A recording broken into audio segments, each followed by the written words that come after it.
Hey, this is Mango. You're listening to TSR. TCR. TCR? TCR. The center ring. That's what I said. I did say TCR. Okay, so let's start.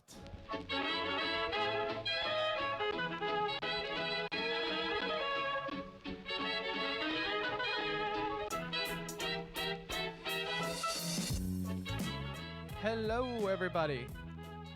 Hello and welcome back to another edition of the Center Ring, aka TCR, aka your favorite esports podcast, episode 180, coming to you live and or pre-recorded from an undisclosed location.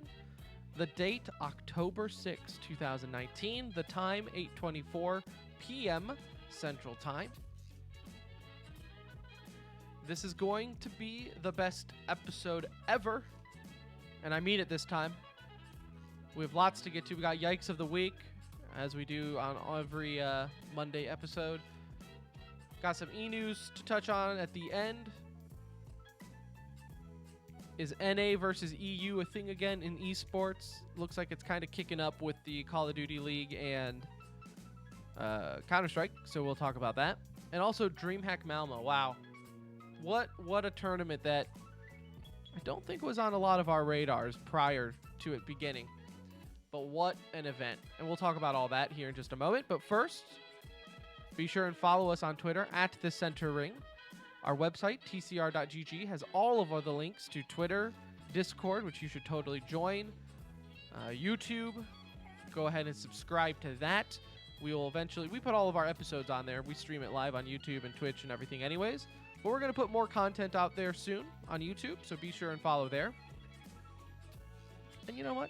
Just be a fan of the show. That also helps out. But that can be all on our website, tcr.gg. Hello, my name is Tim. I will be your captain for this journey into esports. And alongside me, as always, my best friend, my best bud, my brown bud, it's Anuj. How you doing, man? I am good.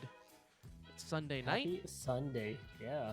Cold front's coming in over here. It's not like 90. It's going to be like week. 79 tomorrow. What a cold front. It's freezing. I have a jacket I'm wearing tomorrow. Parka, actually. It's funny. I before we did the show, I did like step outside real quick just to see if it felt cool. It doesn't yet. It still feels pretty hot. But then I was like, well, it's going to be like 77. It's still going to feel warm. It's not like winter. I bought my esports hand warmers. I bought gloves. I mean, I'm completely prepared for the apocalypse. No. Tomorrow. And I was like promised big storms today and nothing. We got nothing where I live.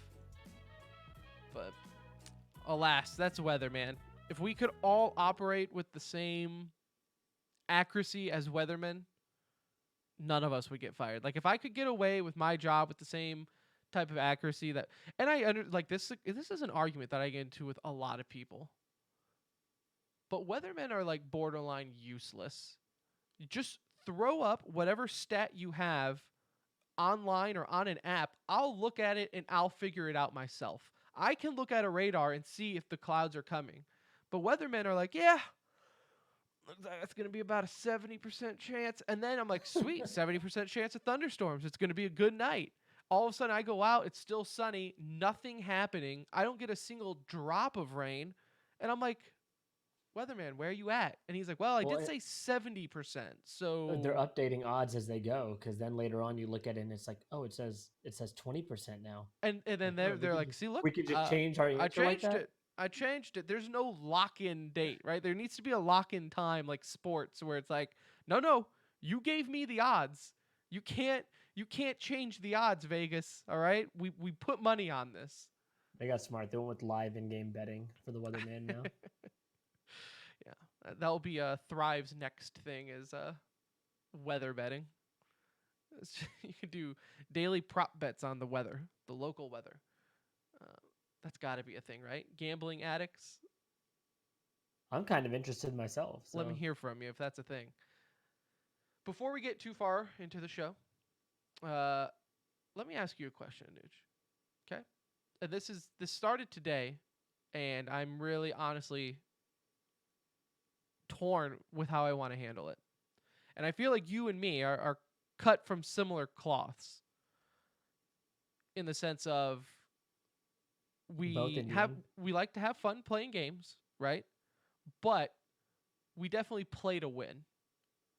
Like, it's not that we're tryhards. We don't get sweaty, but But it's more fun when you win. right. Like, if we hop on a game, if it's just like, man, I'm bored. What do you want to do? You want to play some Apex? Sure. We're not going in just to, like, oh, let's only use pistols, right? It's like, no, I'm It's gonna like kill everybody and win. right. Like, I want to Like win. Counter-Strike, I don't want to waste 45 minutes to an hour of my time losing. Like, Yeah. I'm not gonna I wanna glass win. cannon a scout anytime soon, right? Scout Deagle? Not gonna Yeah. go Scout Deagle the whole time? No, it's just not my style, and it's never been. Like, I don't think I've ever raged quit in a game, like mid game. Now, there's definitely been times where it's like after the game, I'm like, I'm done with this for today. But never like mid game. I've never thrown. I've never deranked. I also don't really believe in smurfing all that much. Like, I think that's just an excuse to say you suck at your own rank, so you're gonna go beat up on other people. Like, you don't have a pro, like Tom Brady isn't gonna go to the Canadian Football League anytime soon, right? Like, no, that's Just to put up 450 and 5 yeah. Like, touchdowns? he's like, you know what? I just want to break every record because it's fun. Like, no, he's not doing that. He's gonna stick with the NFL. So I am anti like cheating the system or, anything like that. I like to play right, but I also like to win. So, most of our listeners know I'm in like this Overwatch beer league type of thing. You can't call it a league because Blizzard will get upset with it. It's technically a community, but F it. What are they going to do? Come after us? No.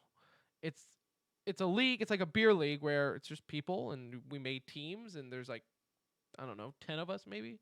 And we play every Wednesday night. So there's like free agents on the Discord. So we picked one up. I say we. I don't have any say in this. Our buddy TJ is like the captain of the team, so he handles everything. I just kind of show up because the level of care has dropped significantly, Anuj, as you know. After every match, I tell you, why the hell do I do this? This But is it. I'm done. this is the one. This is the one I'm done. I'm done after this one. So TJ goes ahead and he recruits this kid. And I say kid, I'm 29 years old. This kid is 13.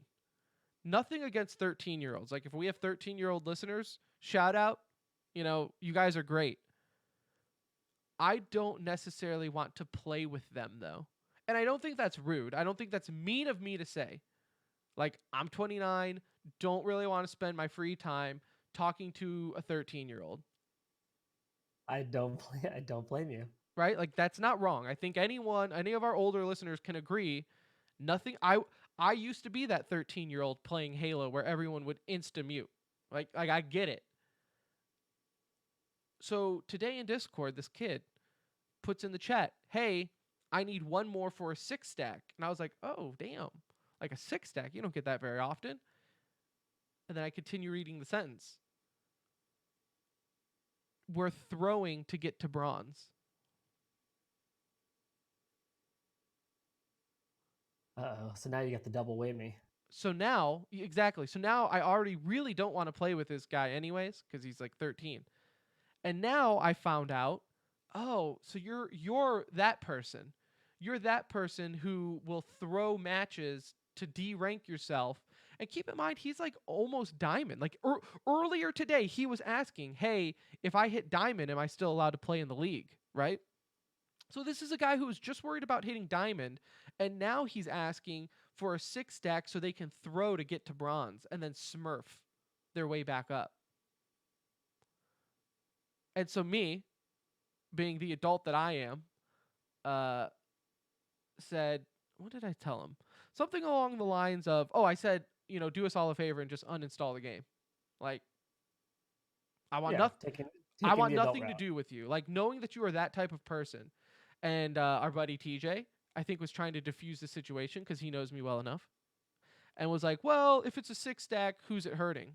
And I'm like, the integrity of the game. The fact that now they're 6-stack throwing. Those are other people who are getting free SR, boosting them up higher than what they should be at. They're not earning a win. And then these guys are going to be smurfing in bronze, which is going to kill the lower ranks, which screws everything up anyways.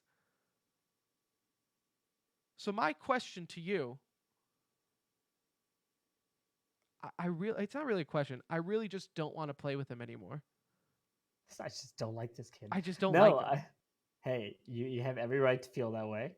I would be annoyed too. I mean, first of all, I agree with the 13-year-old thing. I'm 34 years old. Who the hell wants to play with a 13-year-old at my age? Like, let's just be real. We're in very different parts of... We have bedtimes for a different reason. His, because it's dictated by his parents. Mine is dictated by my wife. I have to wake up for work in the morning. He's got to wake up for, like, preschool. Yeah, I don't even know. Like, 13, what are you, 7th grade maybe-ish? Yeah, he might be in high school at 13. No. Are you? I have no idea. I have no idea. I'll Either figure way, that out.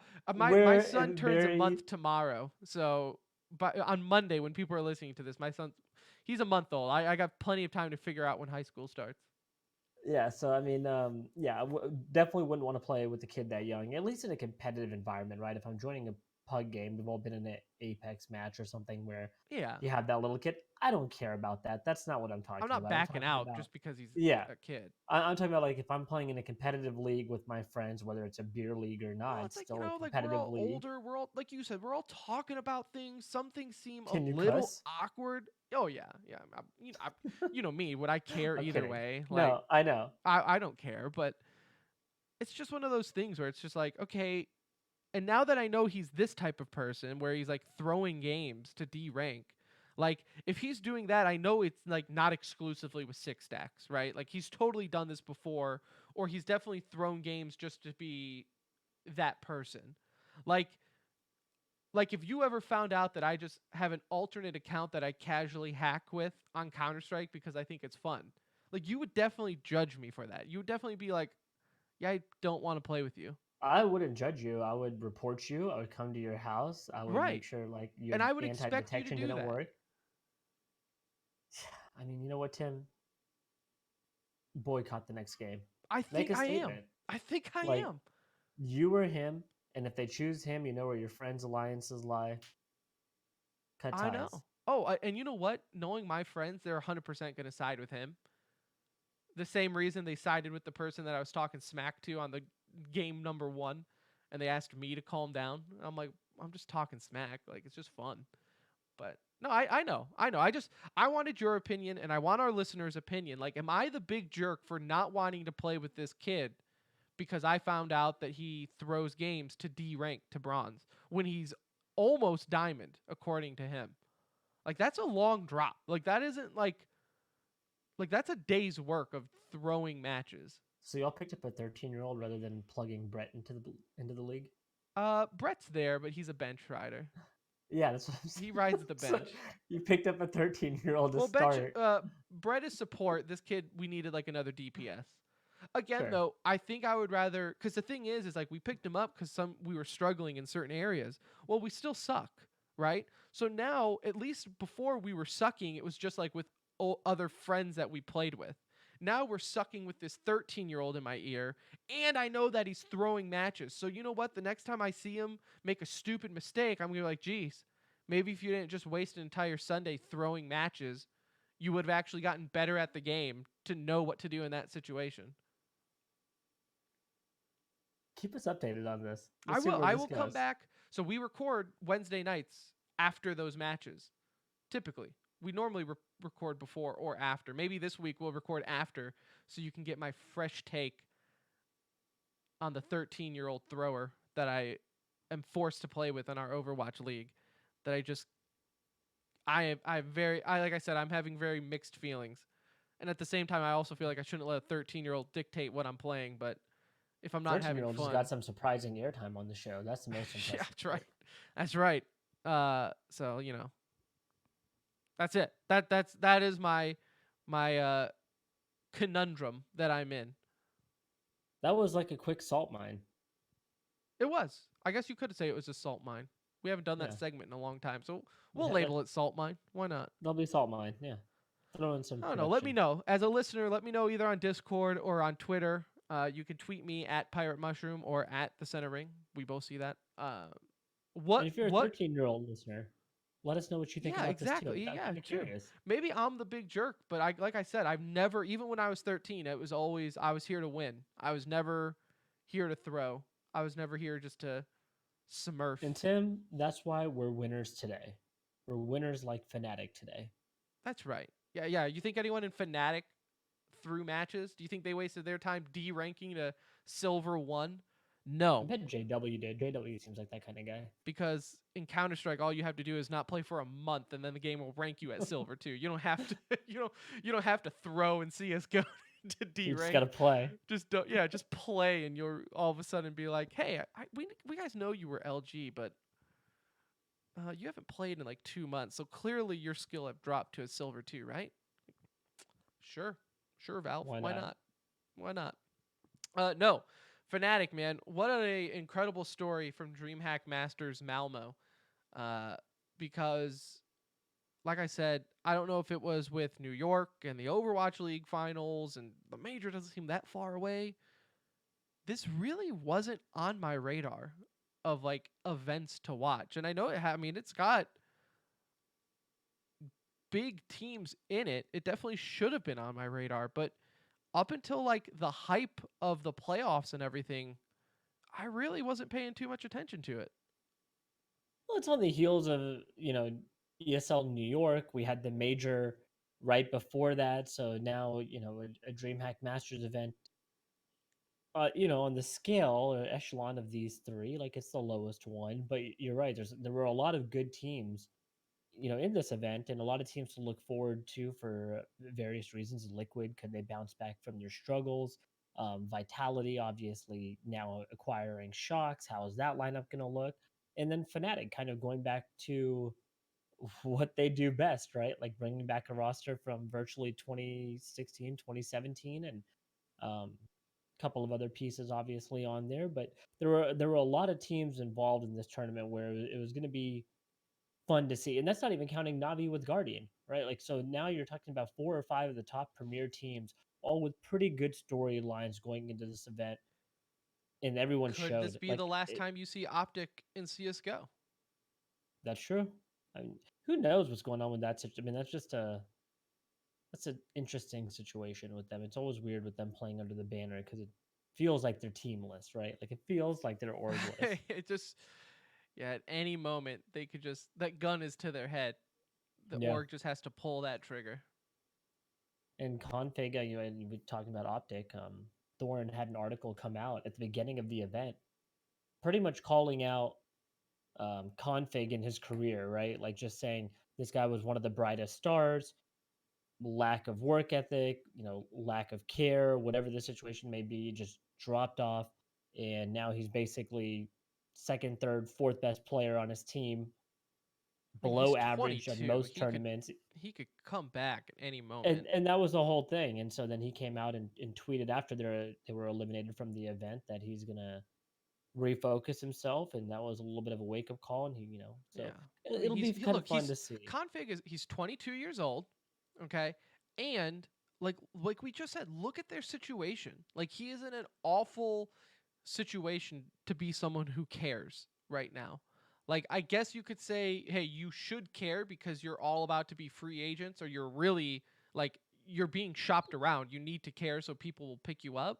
But that's not how like the human brain works. Like right now, Optic is in a situation where like you're at work, you just got your second warning from your manager, and he's pretty much saying, look, the company wants to let you go. Let me talk to them and I'll get back to you. And they haven't gotten back to the players yet on what the hell they're going to do. So like, I don't, yeah, config has kind of fell off the map.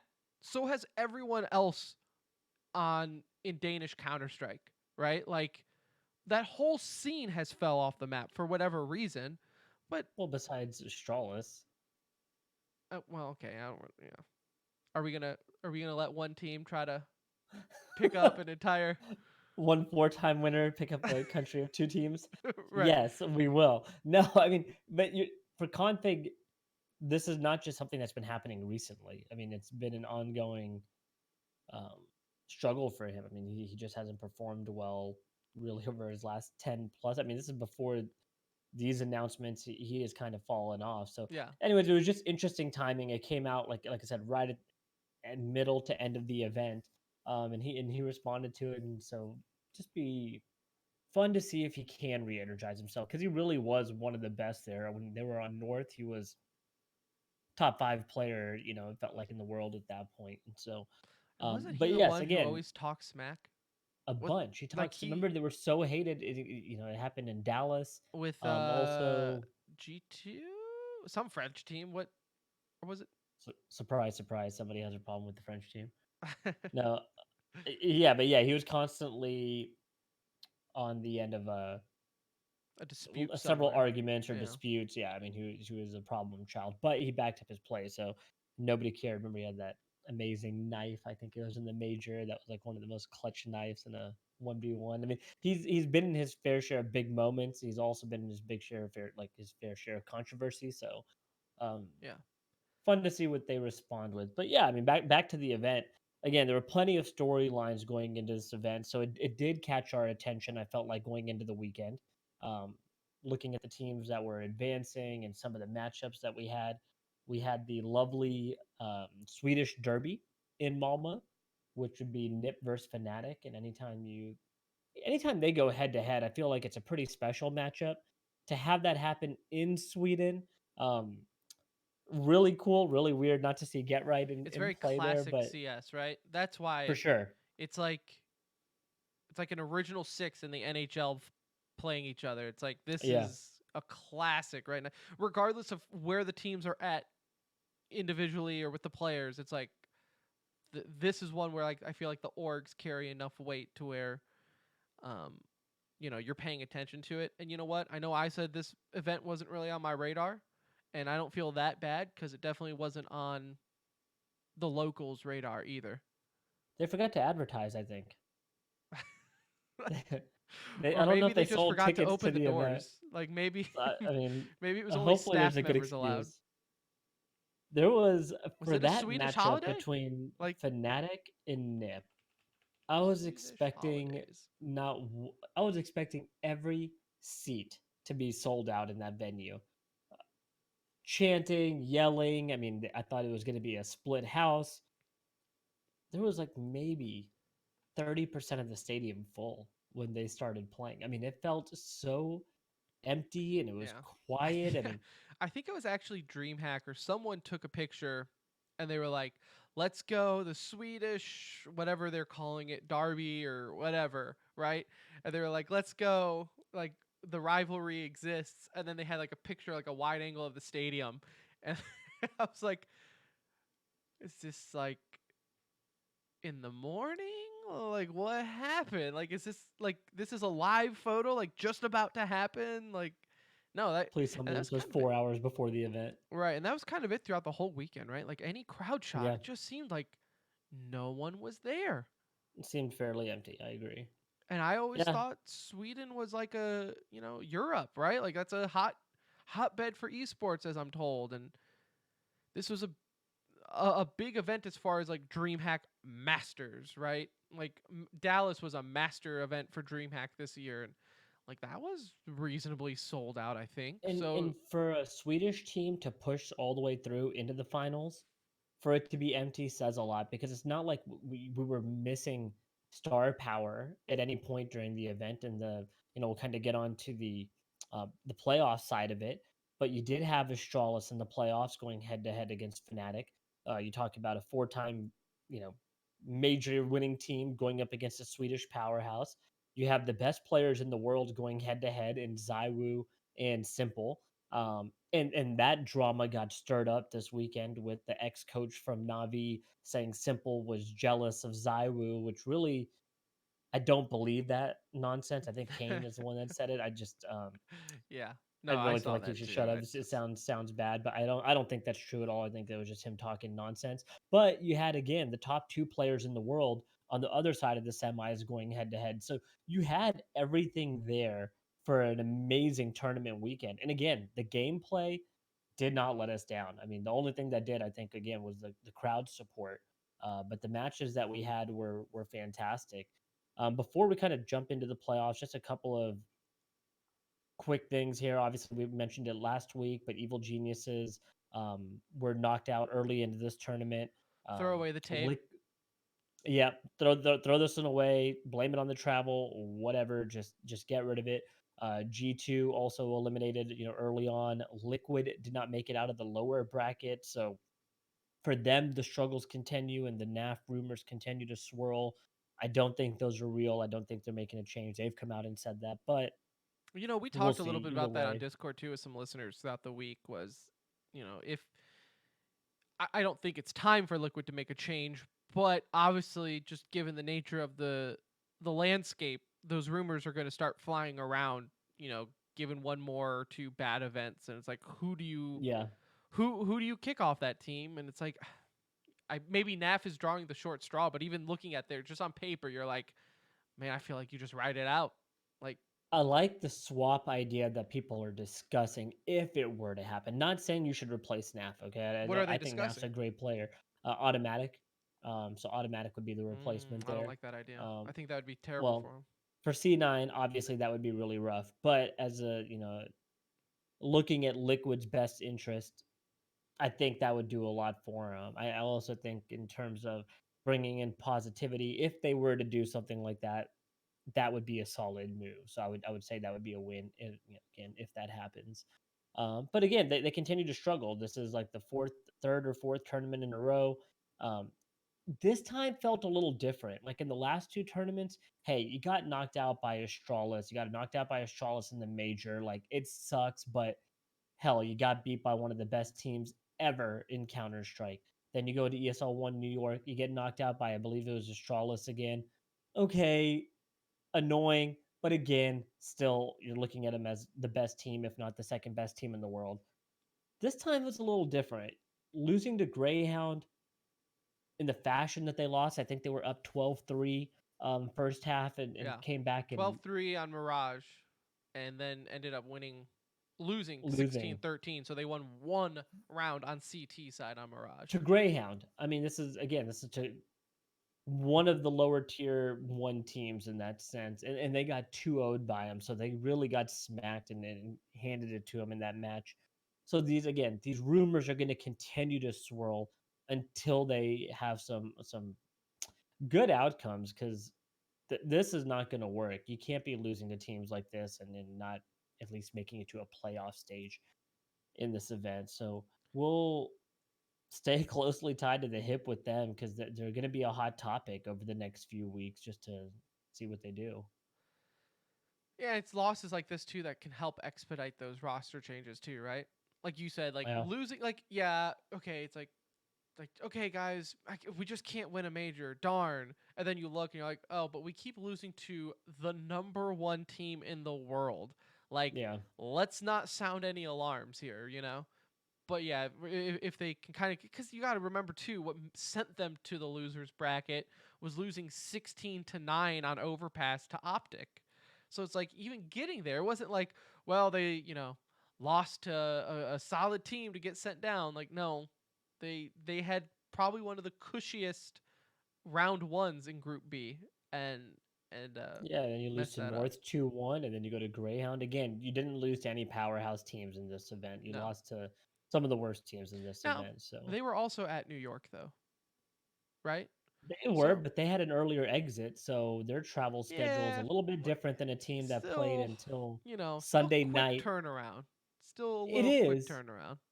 It is, but it's like No that excuses, matters but to me if it's like you're playing the top tier teams. These are teams you right. should be beating in your sleep, in my mind. Again, no team's an easy defeat, but there's a big difference between Liquid's lineup and Greyhound's lineup, or Liquid's lineup and Optic's current lineup. Like Um, even on an off day, Liquid should beat Greyhound, or at least yeah, take a map, right? Like at you least shouldn't give be me a blowing a map, 12-3 lead, right? Like right? that's just losing focus more than anything. A team that I was pleasantly surprised with that unfortunately didn't make it into the playoff stage, Mouse Sports. I thought they played really well in this event, eventually getting knocked out by Vitality. But again, another really young team. I mean, you just look at Frozen and Rops. I know Chris J is obviously more the veteran there, but they're a team that I get excited to watch play. They're a fun team. I think Rops is an elite level talent. Um, I'm hoping to see more from them, but I thought they gave us a really good event. I enjoyed watching their matches. But we should get to the big boys here. Yeah. This is all about the big boys, right? Like this is about going into the playoff round. Start off with the first one. I mean, Astralis Fnatic. Did you get a chance to watch it? I caught a little bit of it. I did not get to really pay too much attention to it, other than the fact, like, obviously on Nuke is when I was paying a little bit more attention, just with the crazy back and forth overtime. I mean, Fnatic Yeah. ended up taking it 25-23. I just think it's nuts how Fnatic, and we don't have to change the topic too quick here, but you did bring it up in the pre-show meeting where, like last week, we even gave FaZe a little slack, being like, well, it's a new roster, give them some time. And yet Fnatic is sitting here with a new roster, right? Like, is it Brolin? Is that how you say the Yeah. name? Brolin. Brolin, they obviously bring back Golden. Yeah, like Brolin is fresh. He's been on the team for a little bit, but still, like, as far as a roster total wise, a new roster, and for them to take out Astralis in the fashion that they did, like they could have easily crumbled in like the overtime map on Nuke and everything like that. And I just think it's impressive to see Fnatic back. Maybe they had some extra energy, right? Kind of bringing the boys back, but it was Yeah. exciting to see. No, I agree. I completely agree. I thought the first map being Overpass, I thought that's always a good pick for Fnatic. They're just notoriously kind of always been strong on that map. You start to think back of the 4-man boost, and they've always just been a good team on Overpass.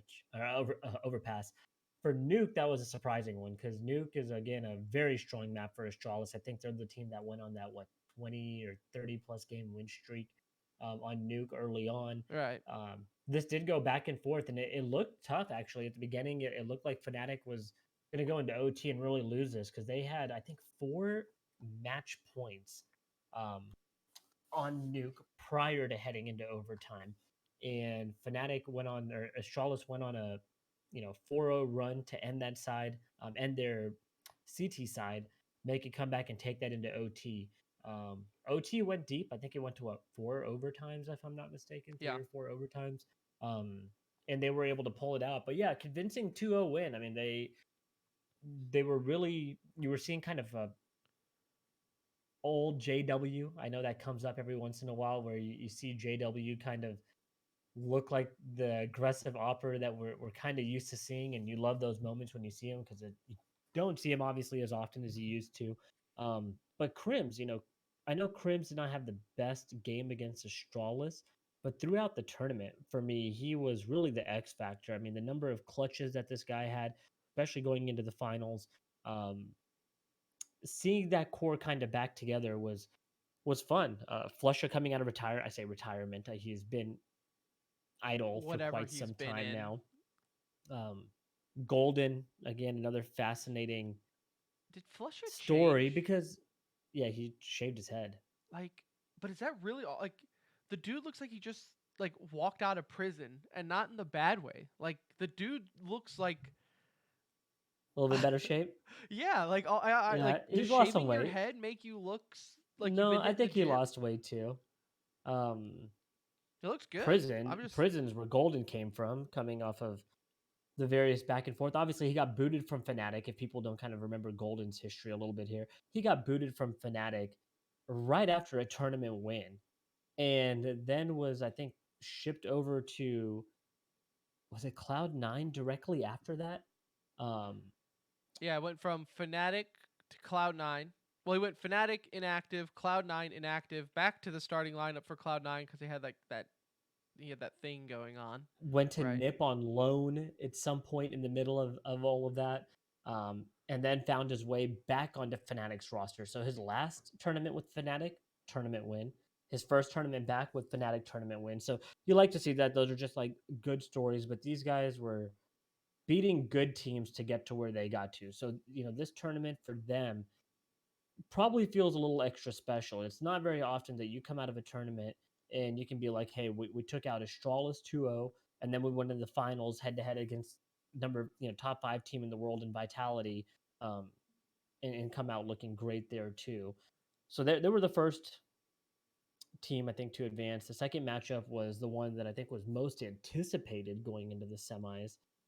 Vitality and Navi, just for the simple fact you had Zywoo and Simple going head to head. Right, you kind of have Simple, which is the number one player in the world, versus Zywoo, which is kind of like the new number one in the world, according to some, right? It's kind of, you talk to some people and they'll tell you either one could be number one.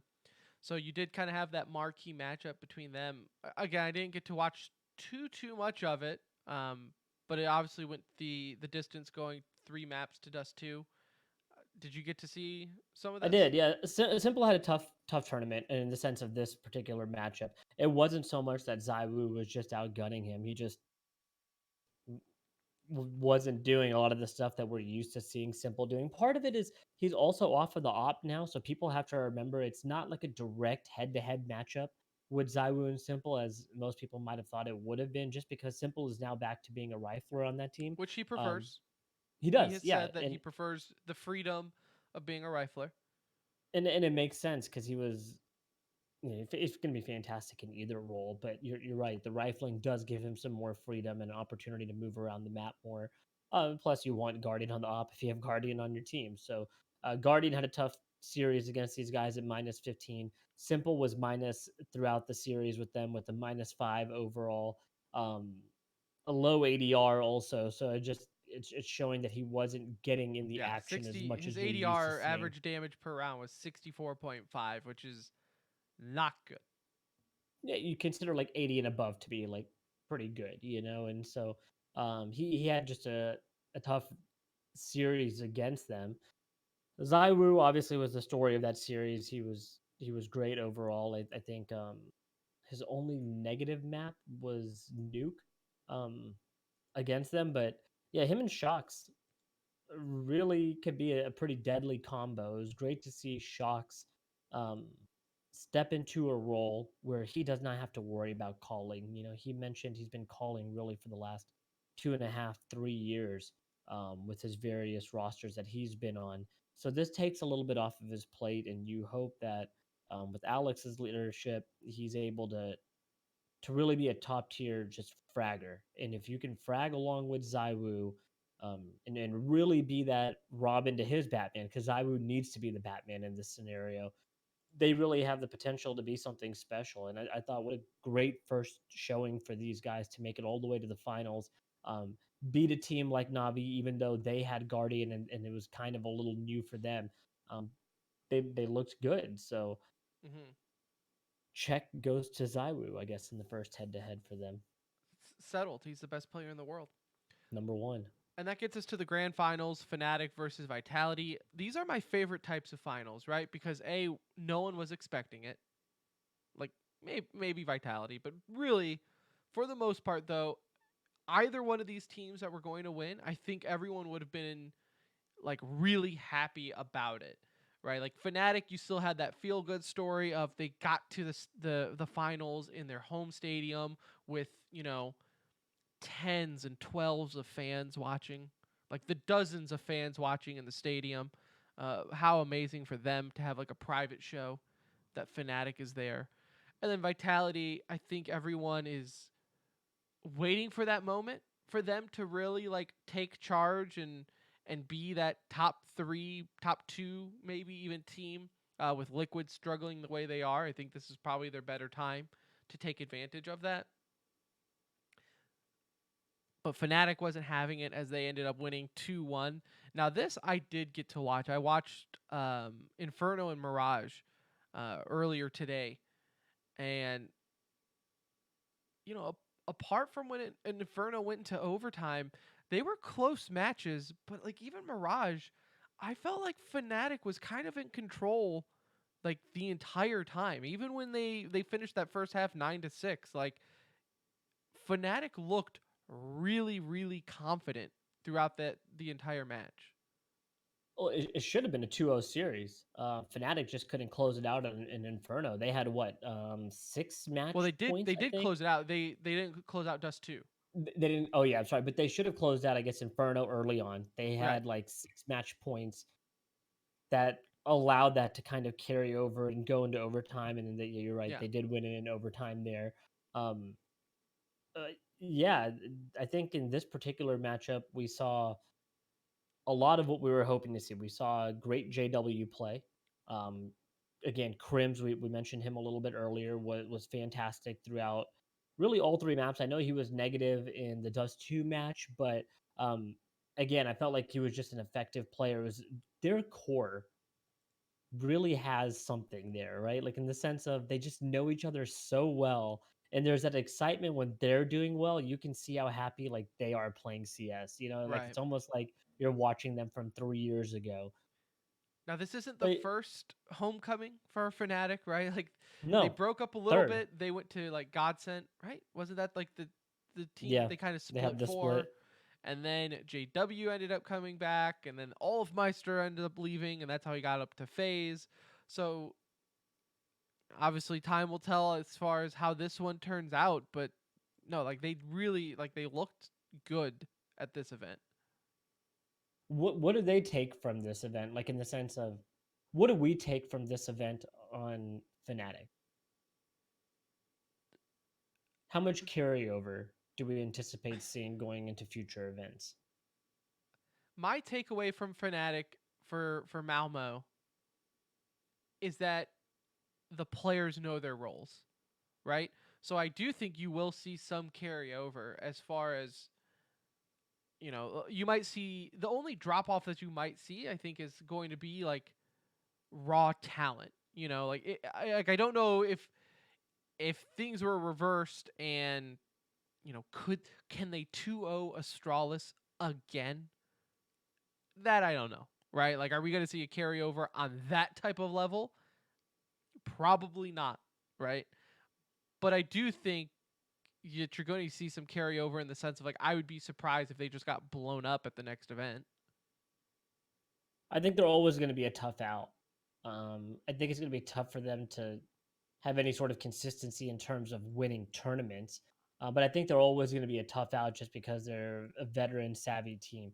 I think for this, hopefully, this is motivation just to go back and work harder, right? Like this was a good event. You should feel good coming out of it. I think the next couple of events will dictate what we see from them over the next year, right? If they drop off real quick in the next event or two, um, I think it'll be hard for them to rebound and find that Mm-hmm. confidence. But I think if they play well the next few events, then we could see consistency from them because they should only get stronger, right? Like Right. Golden getting a chance to call again. Brolin is very young. You kind of hope to see a little bit more out of them. I thought he had a tough tournament as a whole. He was consistently, and granted, I don't know the details of exactly like, hey, this is how we play Brolin, right? We put him in the toughest position, so he's going to have the taco type of role where we need him for assist. Right. Right. He's going to Which cover spots nobody you know, wants to cover. That the could be a life of an entry possibility, right? fagger is not glorifying. But with that being said, his stats were fairly rough, in the matchup. His um, overall, he was the one kind of lacking behind, but they came out with the win. So I think they need to just be feeling good right now. I think you go back and hopefully they continue to work hard. I think they will. It's nice to see three veteran players um, come in and hold up a trophy in their hometown. This is going to mean a lot for them. The carryover from this, I'm more excited to see what Vitality does next, right? Like, how do they Yeah. grow? Because I think they have the potential to be a number one or two team in the world. Yeah, and Um, for them, I think their main takeaway from this was frustration, and hopefully they just kind of leave that at their arena and move on, because they had a strong event but an ugly finals, or at least with Apex. Like, did you see how he threw his chair? Well, yeah, he minus 21 for the finals, and he was bad the whole tournament. He's been negative, I think, the last three Yeah. tournaments now. So for Apex, yeah, that chair took a beating the way he flipped it at the end. Um, but deservedly so. Again, Vitality, hopefully they keep the drama to a minimum. Yeah. And I think they have a chance to be a very, very dangerous team in all the upcoming events that they're in. So I just I thought we had a really good event, a Lots of surprisingly fun. good event for something that I just wasn't that hyped about going in. I'll No. be honest, we didn't really hype it up going into it, so um, Hey, don't I, feel I bad enjoyed because watching it. Sweden wasn't hyped either, given the the attendance there. So That's true, Fnatic ended right? up winning. They get the first lock for Katowice 2020. So they qualify for that by winning that, which is awesome because there are a lot of invite slots for that. 6, I believe. I 6 forgot about invite that. slots. Oh, no, 7. And then you can even qualify. But, you know, you wonder, like, is Fnatic, would they have been a team to get invite or qualify later on? This is a nice, they can kind of, check it off their list and be like, okay, we got into Katowice. Yeah, we're good there. That's Which is a probably the bigger $1 million thing to event. take away from it, right? Is like, Yeah, now we will see them. I would expect to see Vitality there too. Of course. But I think Yeah. Vitality is a team that could get an invite. I don't know if Fnatic could get an invite. I'm looking at a picture of Flesha. He's lost a lot of weight. That's dude. The dude looks like he He's like lost transformed. yeah, he's lost a ton of weight. Yeah. And Cirque. Go look at a picture of Cirque. Dude's lost at least 50 pounds, if not more. Really? So he's down quite a bit too. So good job on you esports coaches out there, life coaches. Eating right. Yeah, they're like putting these guys in good position. He's looking good. So Border asks in Twitch chat if we think Fnatic is back. Look, as I think we both kind of said, I think the potential for them to be back is there. You can't say after one tournament, right? But it looked good. They looked good. I think that's where we're gonna leave that. As we said for Katowice, Fnatic will be there, so keep an eye out for that. And any upcoming event with Thrive Fantasy. It's your daily fantasy sports app for prop bets. When you sign up, use the code TCR, and you will get $10 matching your first $10 deposit. That is TCR upon sign up for Thrive Fantasy. They do regular sports. They do esports. Check them out. Tell them TCR sent ya. Let's get into Yikes of the Week, and then we'll talk a little EU versus NA in esports again, as that rivalry seems to be picking up a little bit. My Yikes of the Week comes from Call of Duty. It was, their mobile thing came out, and it kind of got some buzz. I thought it was funny. I downloaded it. I honestly haven't played it yet. Have you played COD Mobile? I don't do not a knock on mobile games, although I'm not a big fan of mobile games. Mobile gaming is the #1 gaming platform. That's not Have the you kind not of seen the mobile stats? game. Yes, thank you, Candy Crush. I do not Females play these types of are mobile the games. majority of gamers, sir. The stats don't lie. 13 to 27. I know. No, I don't play shooters on mobile. It's just not my thing. So I have no interest in downloaded it. even trying it out. I downloaded it to be like a good gamer, and then I opened it up, and I was like, I don't care, and then I uninstalled it. I downloaded it. I opened it up. It said I had to create an account or like log in through Facebook or something like that, and I was like, don't care. I deleted it. I uninstalled it without playing a game. I was like, this isn't something I'm gonna play. So why am I gonna bother creating another account for something? It doesn't have controller support. If it had controller support and maybe I was on the road, okay, I might give it a whirl. But without controller support, I'm not doing. No. My Yikes of the Week, though, isn't just the fact that mobile gaming is a thing, but the fact that COD Mobile already has ranked ladders. And like the pro scene, the COD pro scene kind of made fun of this too, and that's what made me say yikes about it, was the fact that like Black Ops 4 did not get ranked ladders until like 7 months into its like 10-month lifespan. Like COD games don't have a long shelf life, and the fact that they aren't like 100% good to go at release is a joke in itself. But then you have a mobile version, which I understand it's completely different. But the fact that that has ranked ladders is kind of a slap in the face when they've already announced that Modern Warfare is not going to have ranked at launch. Which I don't understand why. Like, what is so difficult about this thing? Like, we cross this bridge every Call of Duty where there's not ranked play. I don't get it. And we've mentioned it so many times. I mean, it's just such a big complaint from everybody in the community. So for the fact that they just can't get it in the game from day one really blows my mind because people were fairly vocal about it with Black Ops 4. So disappointing that it's not going to be in there to start. But with it already being there in ranked ladders and on the mobile side, it's not surprising, Tim. It is the biggest industry. It is There's the so many biggest people industry. It is. playing. It is. That's where Loot esports is boxes are going. there. I don't see a very vocal community on the mobile loot box world because that's where most of that's where so much money is spent on the mobile side. That's why developers push the mobile side as just an Right. easy way to spend, whether it's Candy Crush or Farmville or whatever you're playing.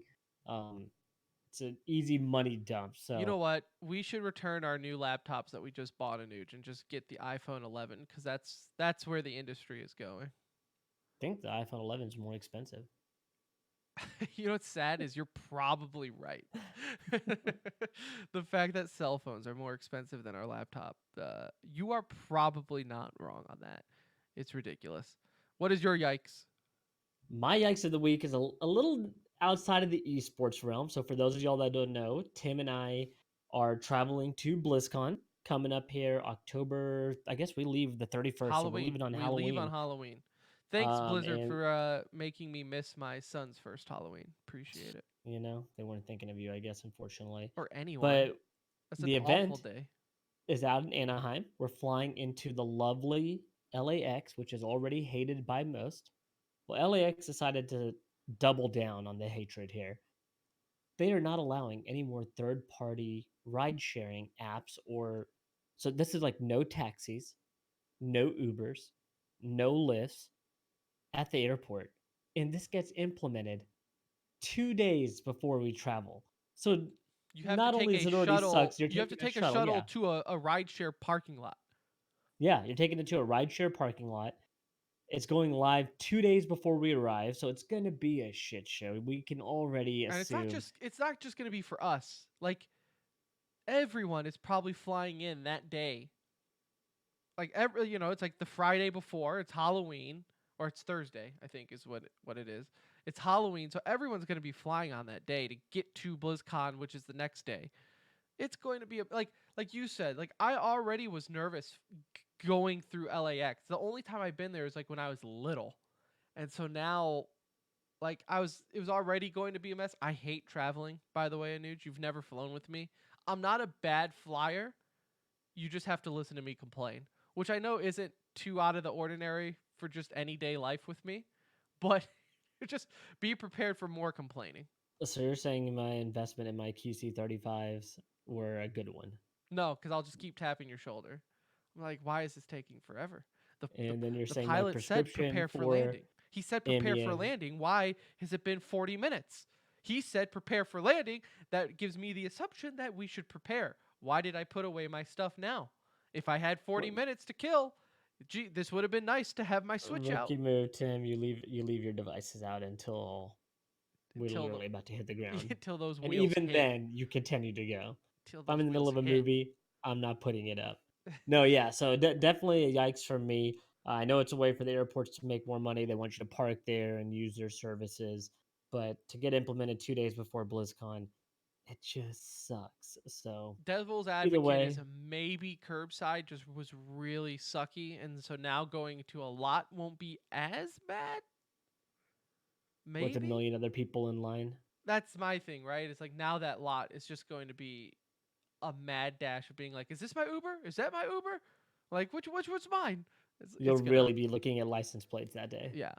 So I'm sure it will go smooth given the fact that we're pretty much beta testers for it at this point. So can't wait. But yeah, we will be at BlizzCon as well. So if you are going to BlizzCon, let us know. We can say what's up.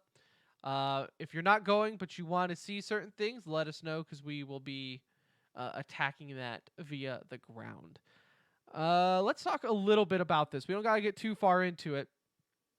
But I asked the question to you earlier today: is NA versus EU a thing again?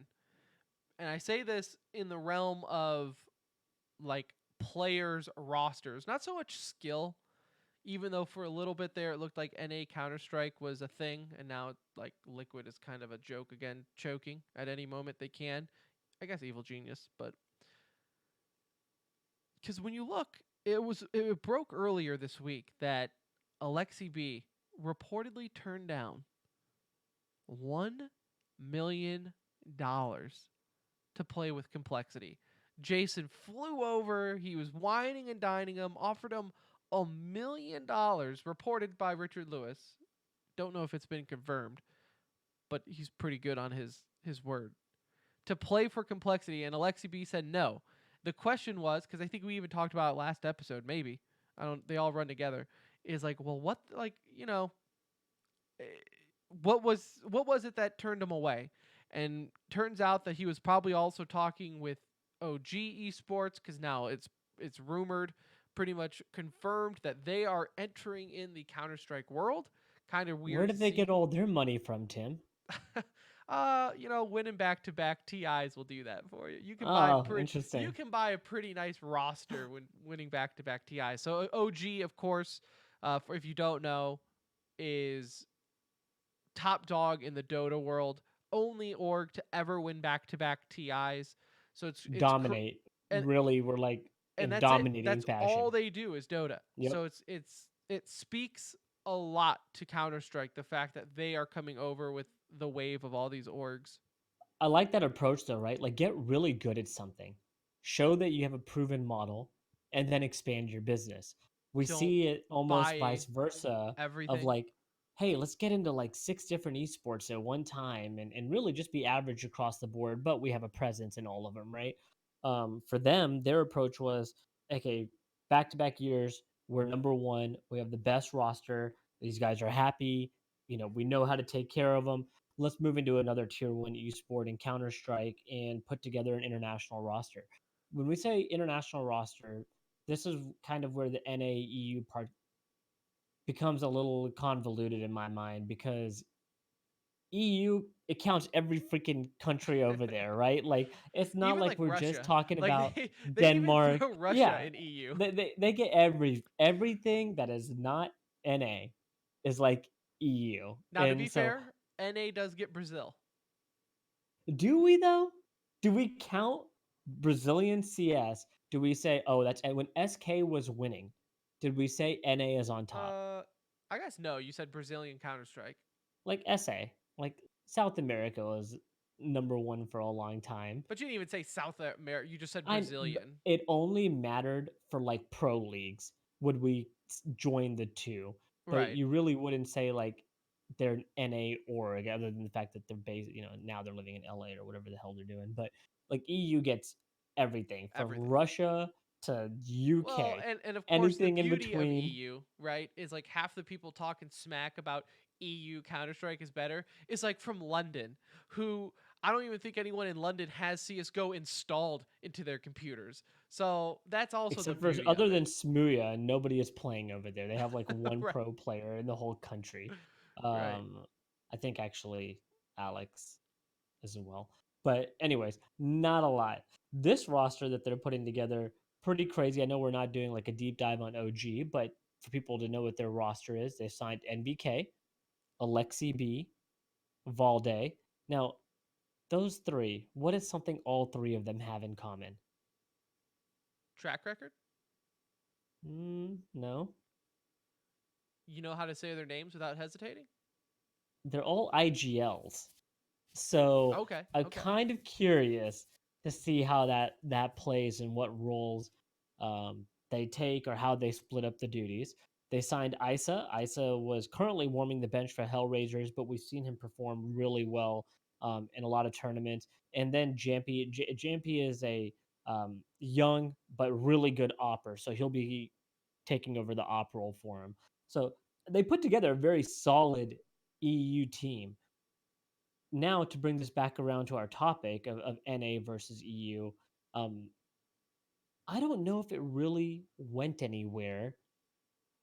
Felt a little dormant there. People, this is only relevant, I feel like, when you can just poop on NA, right? Like when NA is Yeah. down, then 100%. everybody is vocal about it. Oh, y'all 100%. You know suck. who cares about this And rivalry? EU. yeah, NA it's really doesn't it. think about it. No, Because when but Liquid for a was long number 1 time in we were CS, no one was like, hell yeah, NA versus EU. No one brought that up. No one. Well, NA never Fnatic wins wanted a to worry about tournament.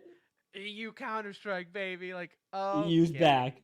okay, all Yeah, right, no, in my mind, it was like it's only a thing when NA is performing piss poor. Is there more talent in Counter Strike in EU? Yes, like we've known that. That's always been the case. That's not going away. right. Um, but I when think this EU also gets is, brought up too, though, when roster signings happen, right? Like, regardless of even tournament winnings, because Alexi B turned down $1 million to come play with an NA org, right? And that kicks up the dust of like, well, yeah, because the talent's just not good over here in North America.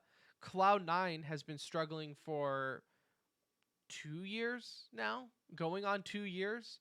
I Like, mean, since the Boston Major, right. So that would have been, I think, what, 2 years ago, right? January yeah, of 17, 18. been a long time. A long time where they haven't just found their niche, and they've even tried shuffling out EU players. But again, a lot of those EU players, even though like it looks like things are going well, just want to go home, right? They're like, Yeah, yeah, this was never like a long-term thing. It was just for me to kind of stay in the scene and then go back, right? So we've seen that happen a lot. We've even seen it happen with teams like Envy, right?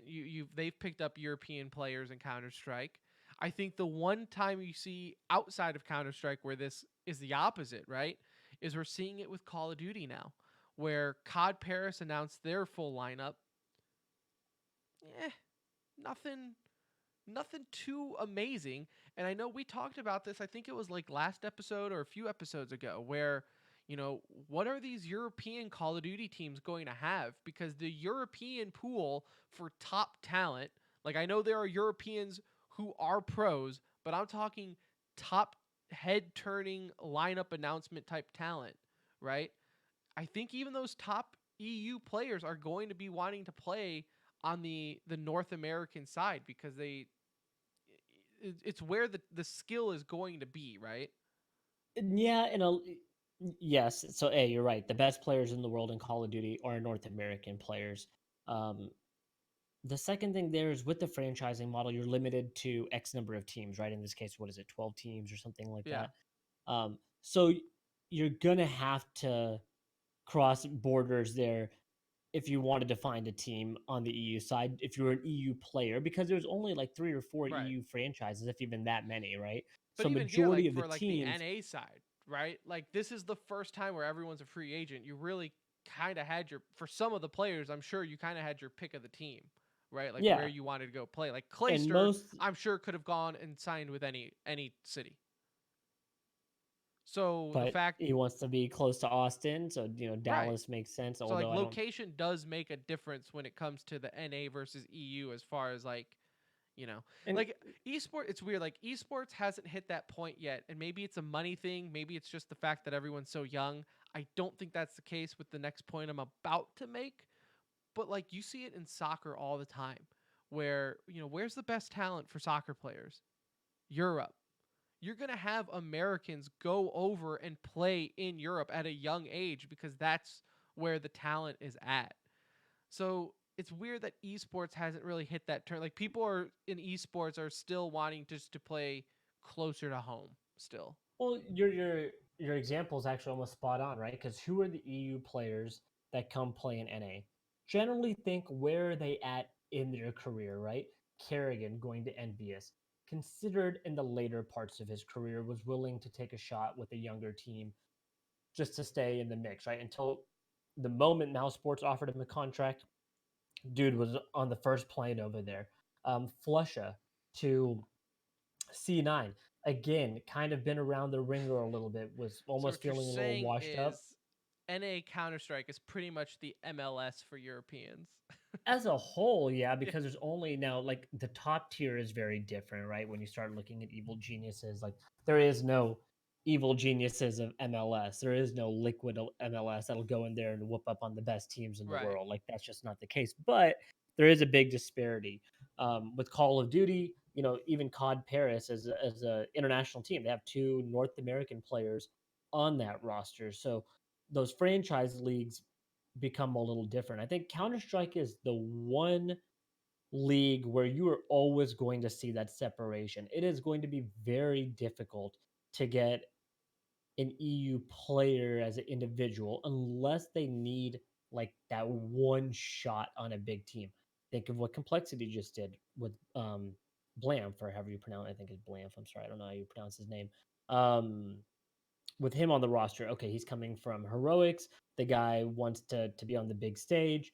Great, you're going to an organization that's willing to throw a lot of money at you and make you at least comfortable while you're here. That's important, right? Right. Um, there's not many other orgs that have the ability to do that outside We've of really also like learned Cloud9. if they're throwing that type of money for Alexi B, like, do you think he was worth $1 million?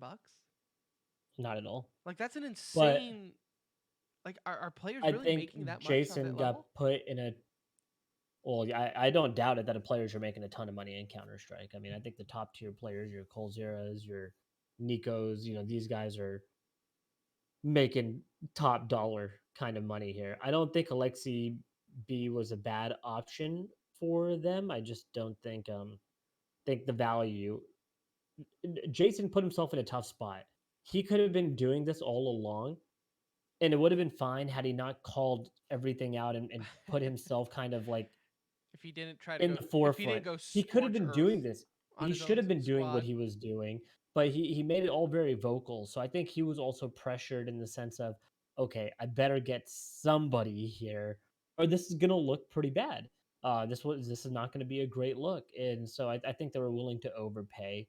Um, I don't think he would have been the best signing for them at that price, though. I really don't. No, I don't think so. I think that would have came back and been a regret decision. Because again, like we said, like he's an EU. I would be cautious of any EU player coming to play over in the States. And that's Yeah, just from a longevity standpoint. I mean, look at and I know it's been a long time, but Simple is still my number one example to this, where he was on Liquid, he loved Liquid, Liquid loved Simple, they were having success, and Simple was just like, time to go want to home. go home. I want to go home, and Liquid didn't Navi is argue. calling. Yeah, right. Like, this is my chance. Like, childhood team, it's and my home country. Like, I'm ready. Like, I'm ready to go home, and there's no stopping that train. So No, and look, most people that are playing Counter Strike grew up Counter Strike fans. Like, it's not like they just got into the game and didn't follow the pro scene.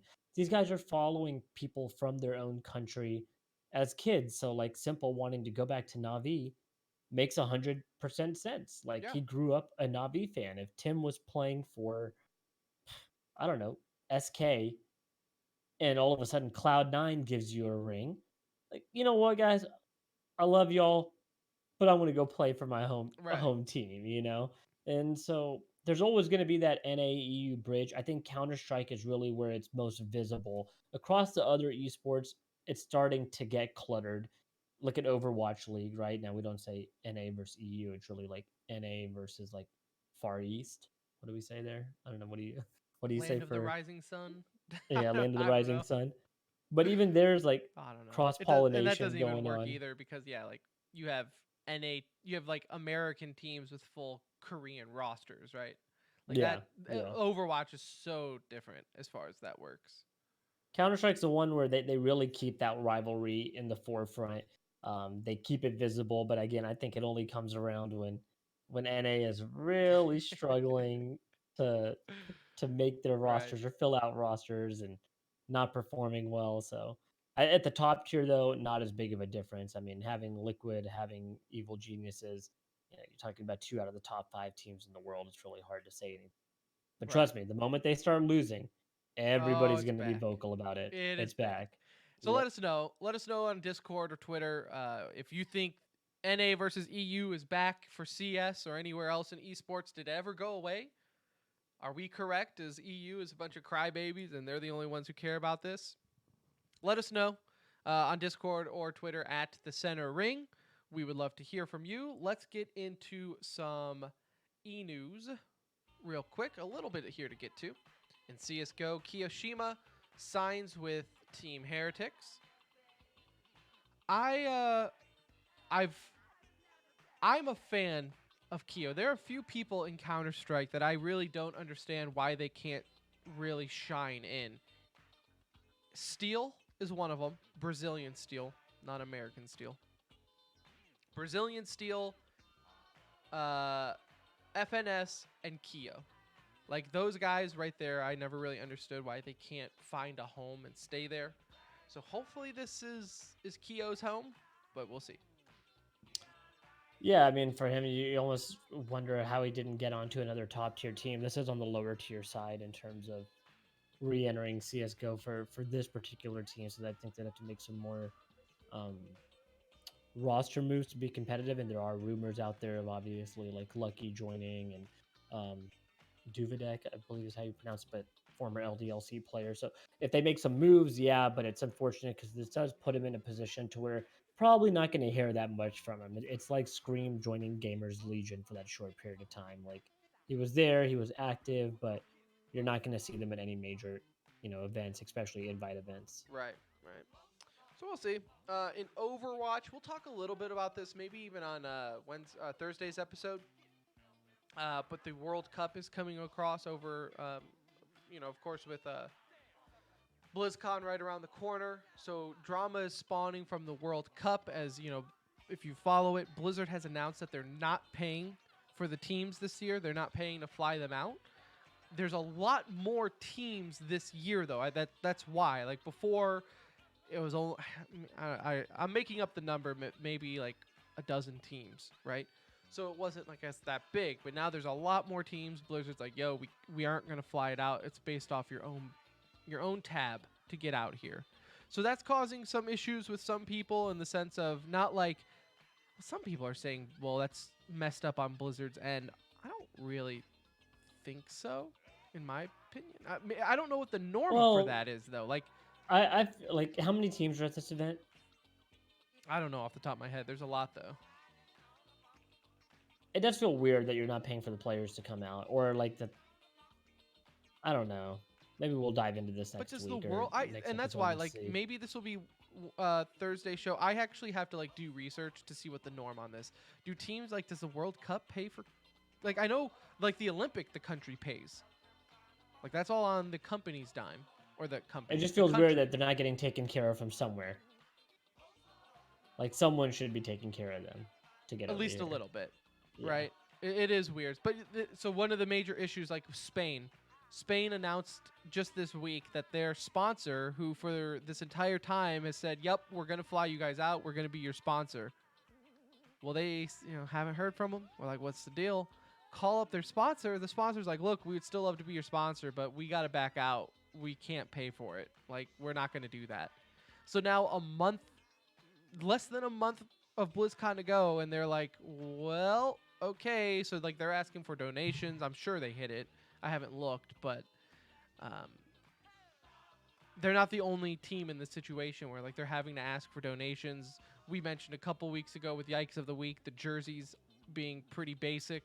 A lot of teams are creating alternate jerseys now to create for donations. So just kind of all of a mess in total. So we'll talk about that more though in a future episode before BlizzCon.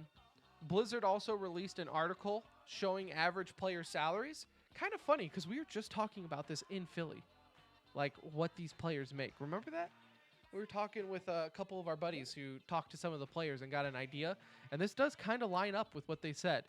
So Blizzard posted in this article, in 2019, the average player earned $114,000, comprising a $97,000 base salary, $16,000 for prize pool winnings, and $1,000 for a signing bonus. The median player salary was $80,000, so the average. The league minimum, of course, is $50,000 plus benefits. Which is pretty solid. Yeah, that's not actually bad at all. Like if your average player is making $80,000, your new player is probably making closer to $50,000. And then, like we heard top tier. Yeah, we heard from an actual player in the league saying, your top tier like Korean player is pulling, 100. 200. Yeah, they're the ones pulling the big ones. So that's actually not bad. Like that actually was kind of aligns with what I was expecting, but pleasantly surprised. Yeah. In Dota, Team Liquid ended up picking up Alliance's former roster, so they didn't waste any time there. Not a bad pickup. we'll see. You know, it keeps them in TI competition, but so we'll see how that picks up. Which is They all that continue. matters. Right? Yeah, like just get to the Like, TI. Right? That's get all they in care. and pray for They'll some luck. We'll figure it out once we're there. Worlds is still going on. Do you have an update there, Anuj? I can give us the 2 eliminators from day 4. We had Mega Esports. They were eliminated, and Flamingo Esports both eliminated, with Damwon Gaming and Royal Youth advancing through Group D as number 1 and 2. In Group C, you had Hong Kong Attitude and Low Key Esports. Right now, it's all the play-ins, so you're not going to be hearing about a lot of teams that maybe you follow consistently. I mean, these guys are all kind of trying to get into the big show right now, so we'll do a little bit more of a real update, as we get into the more common teams and people that we honestly just kind of want to discuss at that point in time. Right. But yeah, this was a day 4. This was a play-in for Worlds, and we'll kind of dive in a little bit more next week as we get into big boy matches. Fortnite announced, or not Fortnite, but in the Fortnite community, it was announced that the players are starting up a players association made up of 16 players, both from NA, EU, ranging anywhere from the top pros to wherever. And they'll be adding a ton more in there. Yeah. Also, this was just the initial starting group. Now, this is to work with Epic as far as shaping the pro scene and just the game in general and how to handle it. My question is will Epic actually listen? Like, was this sanctioned by Epic? Like, or is this just the pro saying, let's get together and then we'll talk to them? This is not sanctioned by Epic. I think this is done outside of, this has nothing to do directly tied to Epic. Right. This is just the players forming. So, because the game has been a mess. The competitive league is a true mess, and I think it's a great first step, at least to show Epic how serious they are about wanting this to work. They want it to work, and Fortnite competitive is, it's just in a terrible spot. I mean, people are just not enjoying the game the way they once were.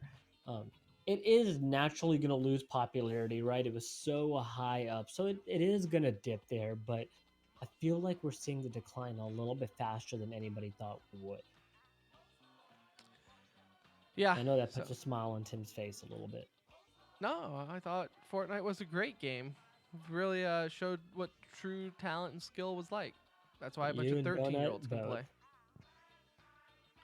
Talked a lot about 13-year-olds today. Now, 13-year-olds have had a lot of airtime on today's show. That's for sure. In other news, Big House 9, which is actually going on right now for Smash, the Melee bracket actually just wrapped up, like right before we started recording. We wanted to watch it beforehand. And Mango ended up defeating Zane in the grand finals. What an unbelievable journey. Mango really didn't even have like the cleanest of events, but and Zane looked unstoppable. So Mango ended up resetting the bracket. You had the incredible pop-off. It was magical. Who would have thought, I guess that's the beauty of Mango. It's like he either gets 13th or 1st. Like he even tweeted out beforehand, and he does it like almost every time, but saying like, oh, see you guys at Big House. I'm feeling either 1st or 13th. We'll see. And like, so it's always a treat to see Mango pop off. And you have Ultimate going on right now. Let me see what's happened here. Looks like they're still in their top 8. So we'll talk about Ultimate then, I guess, on Thursday show. But always fun. Always fun to see Mango do well. Also, Big House was in Detroit, so that's always a shout out to them too as well. All right. Anything else, Anuj? No, man. This is I enjoyed the show. Obviously, always talking EU/NA is a good time. And CS, man, it's just beautiful. It is the beautiful esport, no matter what people tell you. That will do it for this episode of The Center Ring, a.k.a. TCR, a.k.a. your favorite esports podcast, episode 180. It's done. It's in the books. If you skipped around, if you listened throughout the whole thing, love you all the same. We will be back Thursday as we record on Wednesday night. So if you want to catch that live, be sure and follow us on Twitter, Twitch, YouTube, whichever one. We stream on all those platforms. So you'll be able to join the chat live. Talk some whatever's going on between now and then. Even if we have to make up stuff to talk about. I don't know. Which we never do. Never do. We never fabricate. We never blow up news stories just for the sake of having a topic. Never. Never, never. So we will do that, though. We'll worry about that for Wednesday night. Go ahead and follow us on Twitter at The Center Ring. Join our Discord. TCR.GG's got all that information there. But we will see you on the next show. I'm Tim for Anuj. We'll see ya.